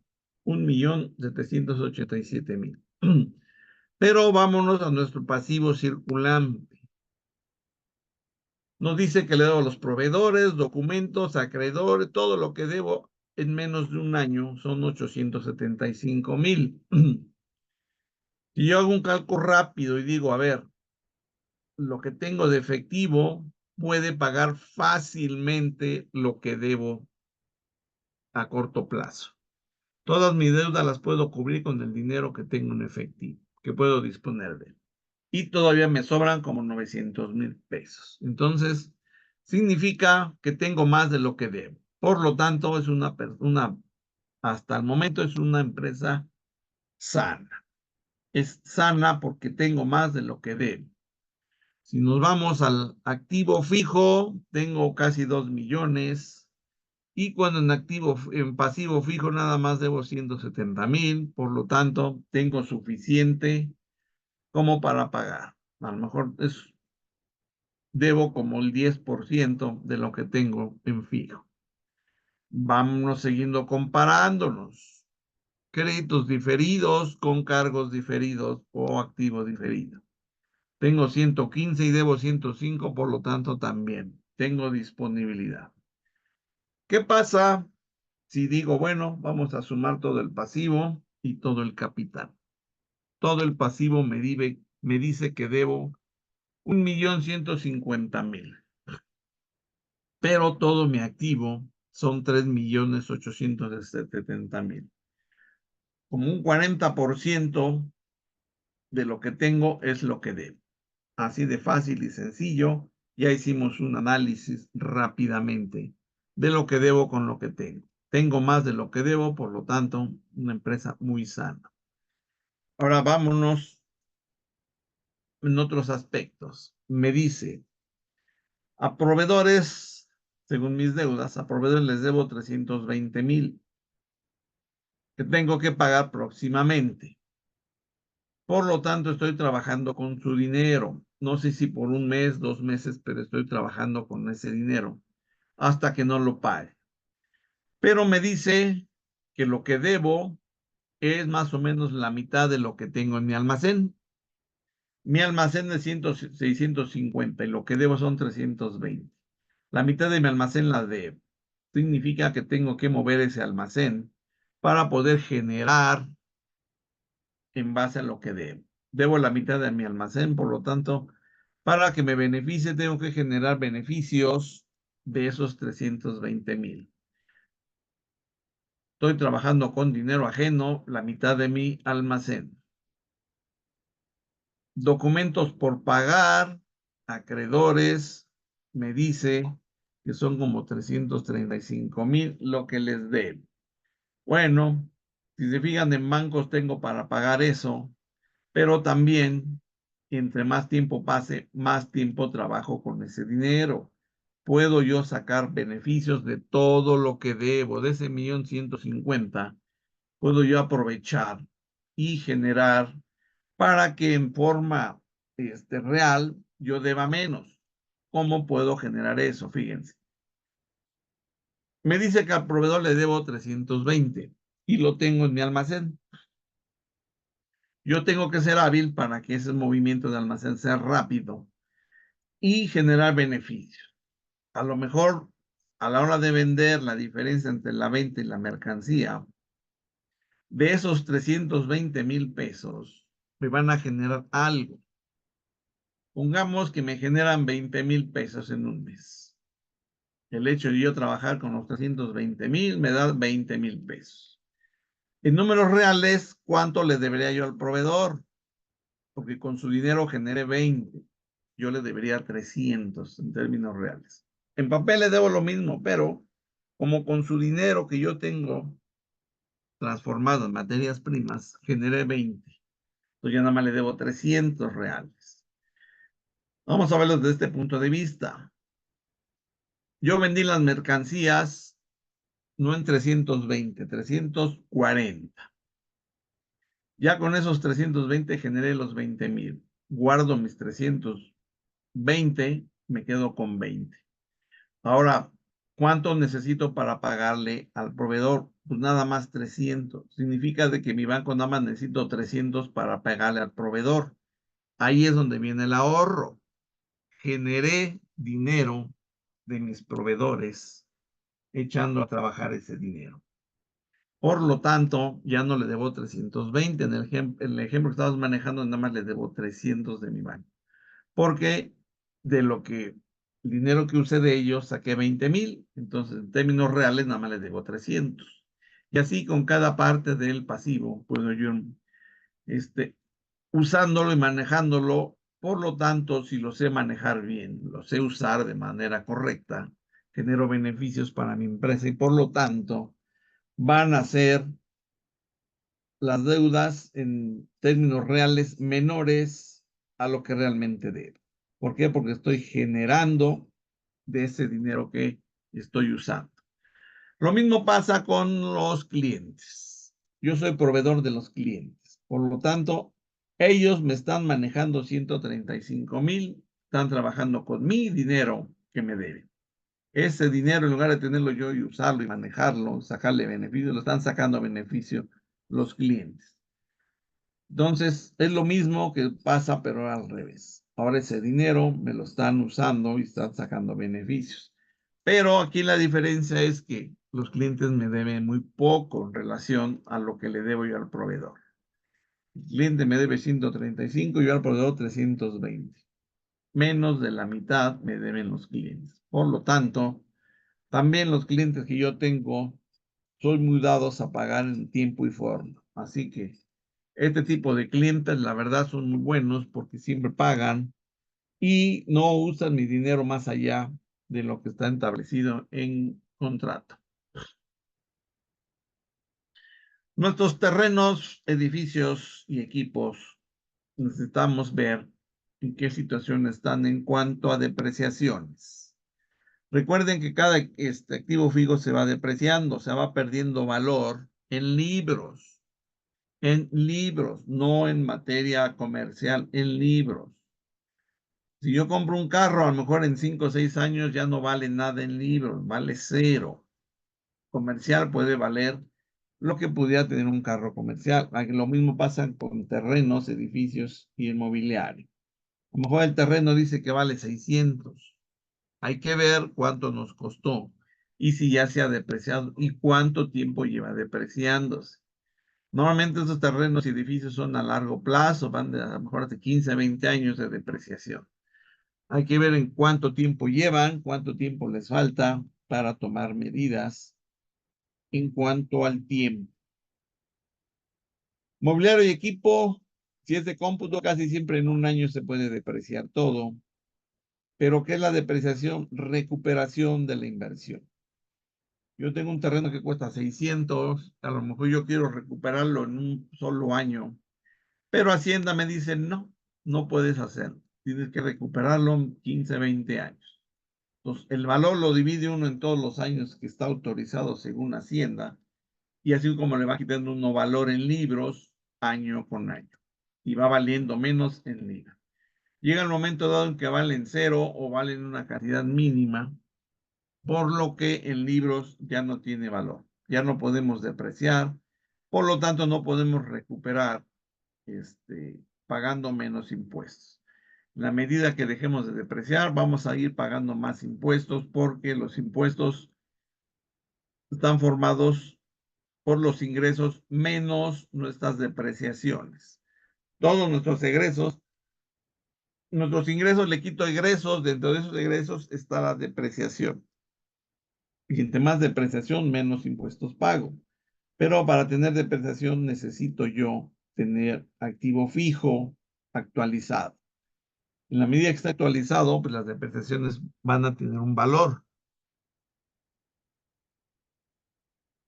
Si ya se depreciaron constantemente y ya no tienen valor, pues ya no deprecio nada y se me incrementan los impuestos.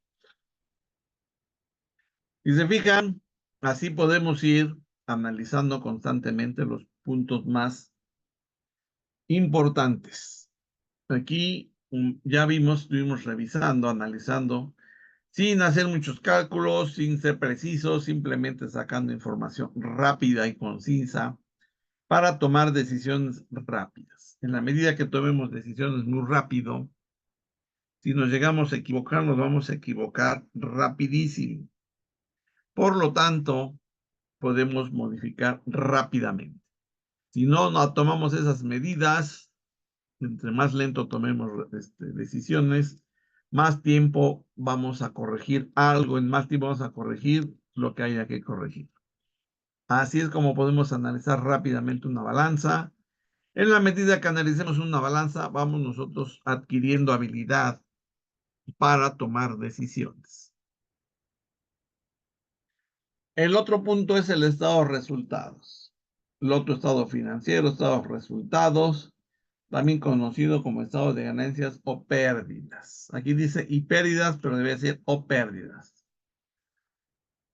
Dice que recoge todas las operaciones derivadas de la actividad económica de una empresa durante un tiempo determinado. Recoge los ingresos y los egresos. Pero ¿cómo manejamos esto? Ya también lo habíamos visto, vamos a ver un ejemplo. Aquí nos dice que de la empresa fulanita de tal al 31 de diciembre, expresado en dólares. Bueno, para más fácil vamos a manejar como si fueran pesos. Si se fijan, que es la única actividad en la que genera una empresa. La única manera de generar en una empresa son ventas. Si no tenemos ventas, no generamos nada. Por lo tanto, tenemos que generar y son las ventas. Aquí nos habla que tuvimos unas ventas en este estado de resultados de 2.526.000. Ok, ahí están las ventas. Pero vamos a quitarle el costo de ventas. ¿Qué es lo que nos costó vender? ¿Cuánto nos costó vender esos 2.500.000? Ah, pues aquí nos dice que 2.022.875.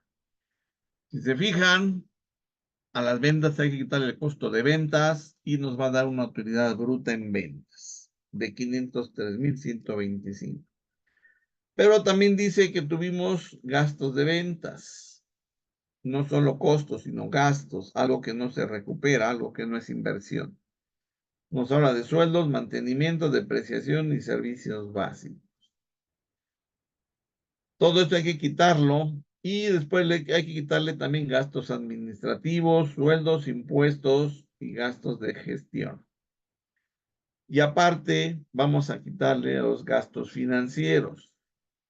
Si a todas nuestras ventas les quitamos todo lo que pusimos como gastos y costos, según este ejemplo nos quedan 20.592,50. Todo un año trabajando, teniendo ventas de arriba de 2.526.000, para que nos queden 20,000 pesos.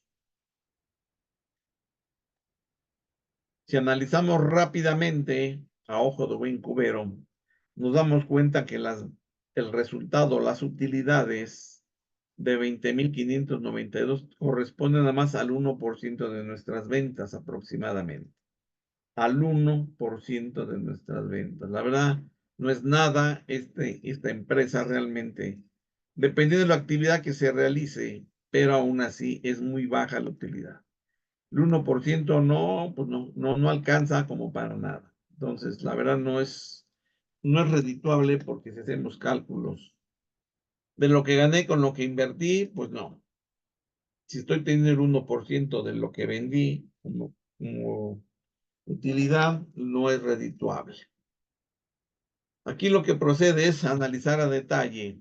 Si me entregaron este documento como un documento gerencial, pues ahora necesito detalles para ver qué es lo primero que nos bota aquí.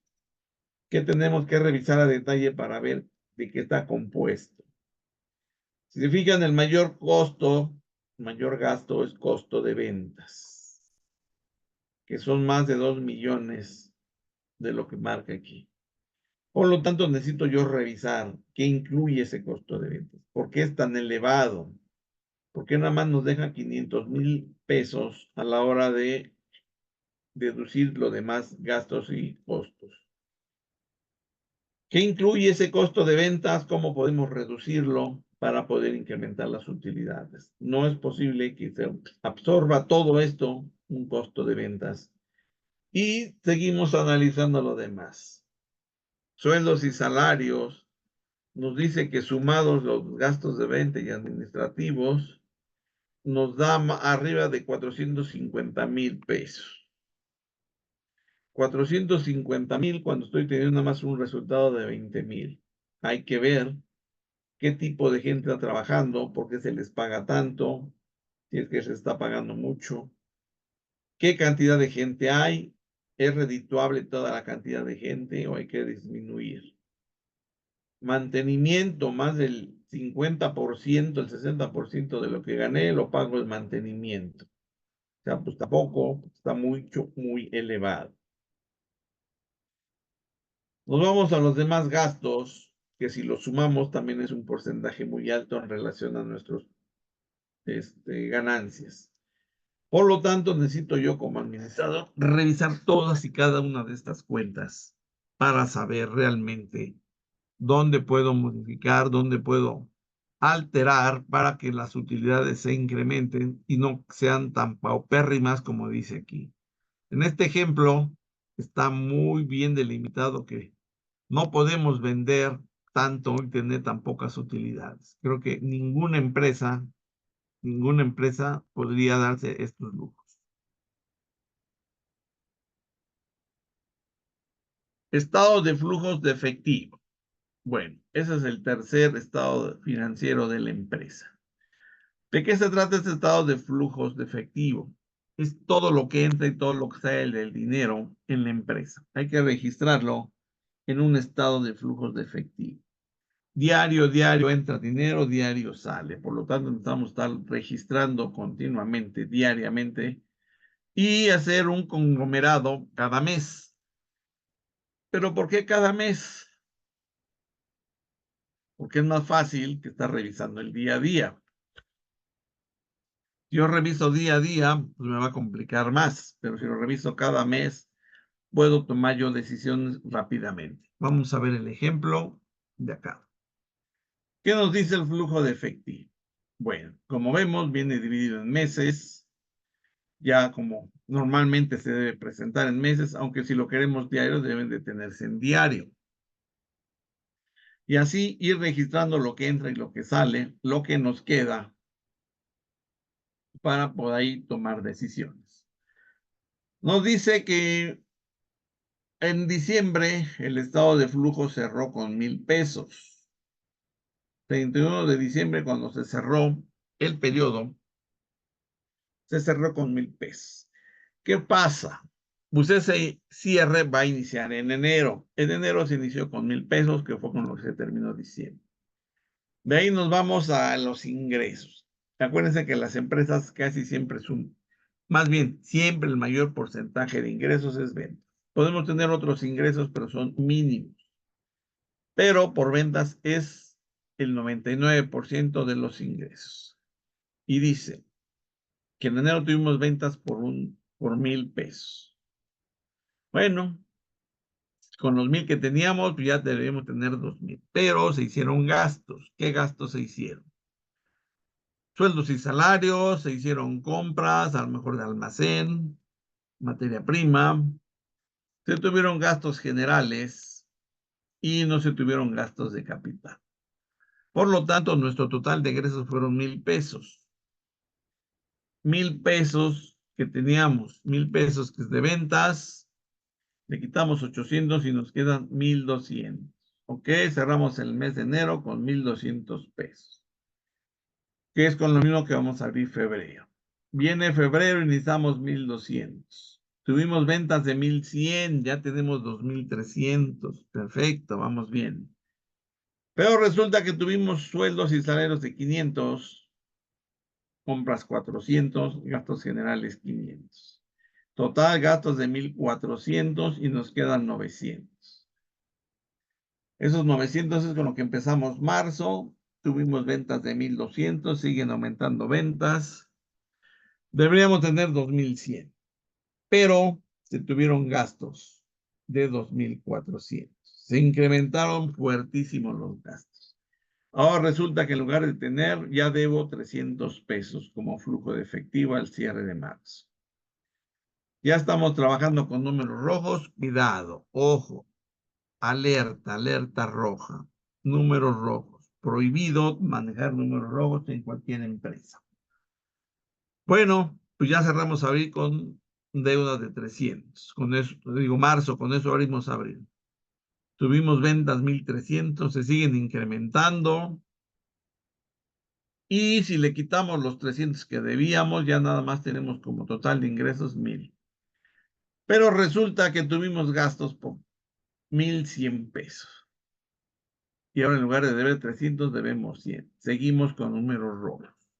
2 meses con números rojos. Pero ahora hay que analizarlos.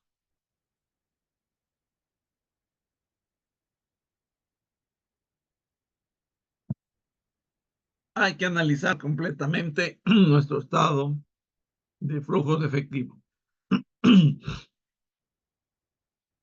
Nos dice que las ventas han ido incrementándose mes con mes. Primer punto, ya sé cuánto se vendió mes a mes, comparar con nuestro plan. Nuestro plan dividido en meses, o nuestro programa, viene que se va a vender cada mes. Hay que compararlo para ver si estamos dentro del rango, estamos arriba o estamos abajo. Primer punto, hay que compararlo. Segundo, lo mismo con sueldos. Necesitamos tener nuestro programa de cuánto se paga cada mes de sueldos, igual con compras y gastos generales. Hay que compararlos para ver si estamos arriba, abajo o vamos de acuerdo al plan. Tercer punto, gastos de capital, nos dice que 1,000 pesos. Hay que ver qué contiene eso de gastos de capital. A lo mejor se pagaron las utilidades, tanto del personal como de los dueños, gastos de capital.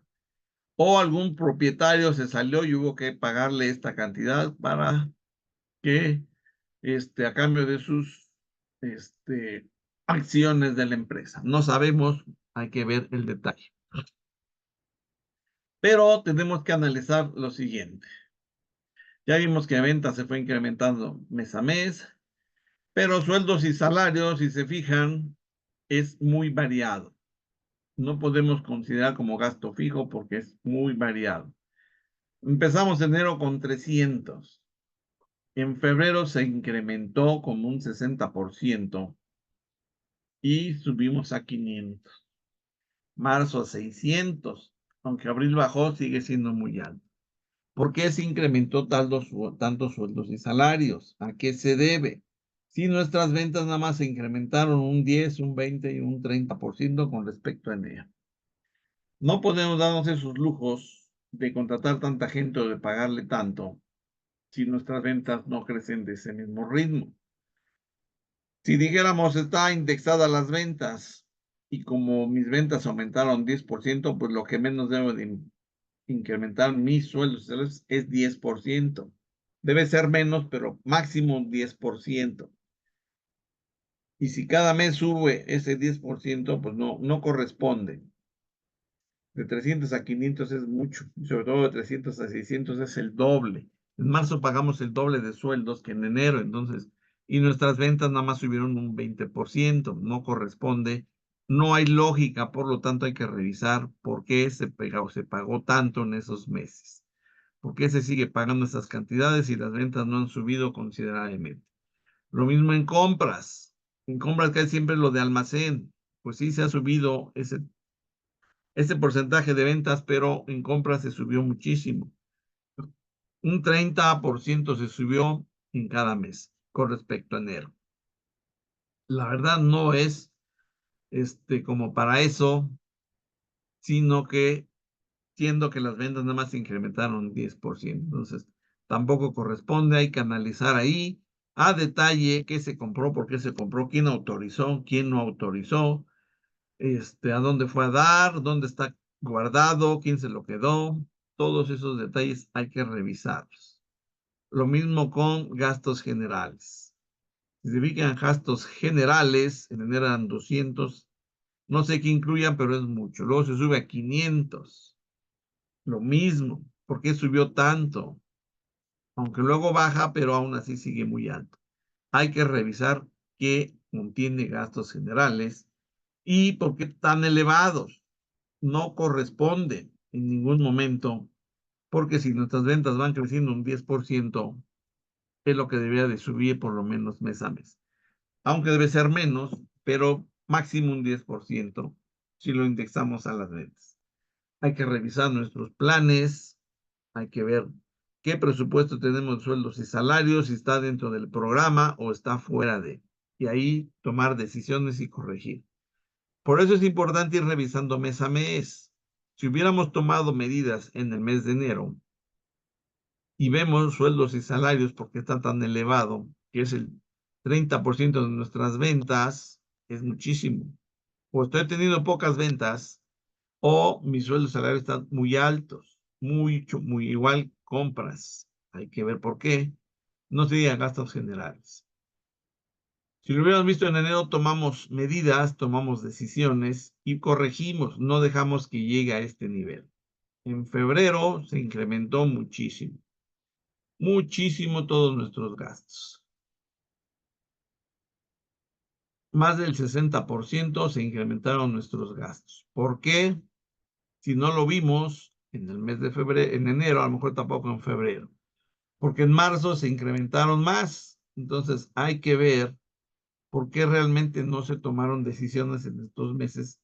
Y en abril, pues seguimos arrastrando todos esos gastos. Entonces, si vemos mes a mes y vamos comparando con nuestros planes, nos vamos a dar cuenta si estamos arriba, abajo o vamos en lo correcto. Si nos hubiéramos brincado a febrero con estos resultados, significaría que hubiéramos tomado medidas para que ya no se replicaran en los demás meses.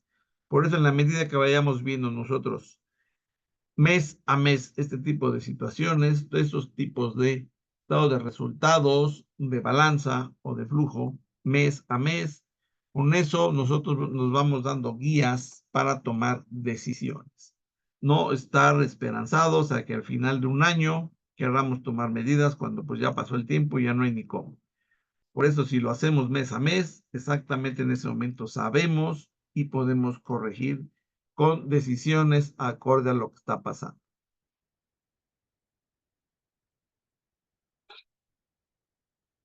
Difusión de la información financiera. Los diversos canales o vías a través de los cuales se dan a conocer aspectos relativos al origen y aplicación de los recursos de una entidad o de una economía en general. En las empresas normalmente siempre hay personas exclusivas a las que se les puede dar este tipo de información. Normalmente son jefes de área, directores de área, gerentes de área, supervisores de área. Son los que tienen que conocer este tipo de información. ¿Para qué? Para estar al día, estar al tanto y dándole seguimiento a los planes.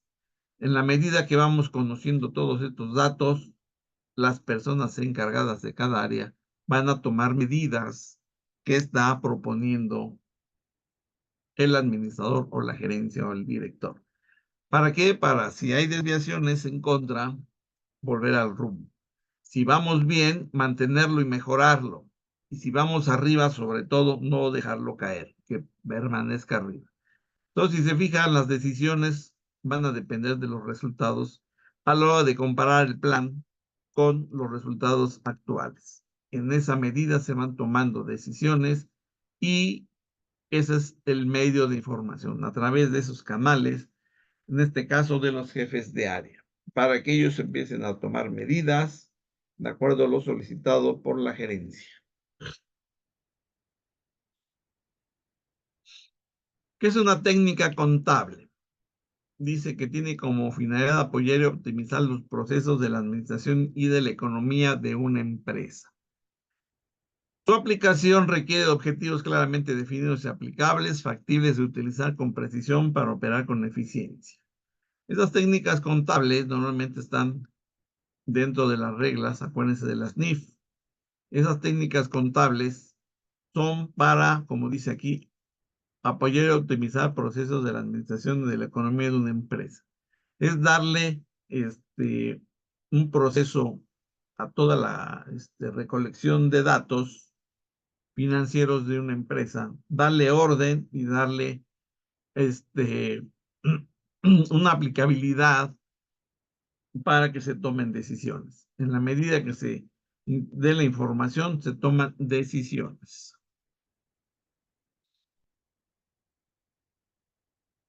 Hay revistas especializadas que nos avisan exactamente de lo que pudiera surgir de las informaciones financieras. Nos habla de cómo aplicar ciertas técnicas, nos ayuda a explicar cómo manejar novedades, cambios, sugerencias. Ese tipo de revistas especializadas en contabilidad en tiempos pasados eran físicas, ahora ya deben de ser a través de el aspecto digital para hacerlo más rápido. Ahí nos platican qué cambios hubo, cómo se pueden aplicar y dan ejemplos para poderlos aplicar de la manera correcta. Los estados financieros y el uso de estos. Son informes que reflejan el estado de la empresa al momento determinado, como ya lo vimos. Se componen de varios documentos, ya los vimos también, que incluye pues la situación financiera de la empresa, recoge la información económica como patrimonial de la empresa. Se usa exactamente para dar información. El uso de los estados financieros no es otra cosa más que información de las finanzas de la empresa. Se genera a través de qué? De registro de las operaciones diarias de una empresa y en determinado periodo se presenta esta información transformada en estados financieros. Bueno, pues hasta este punto damos por concluida la primera clase de contabilidad financiera.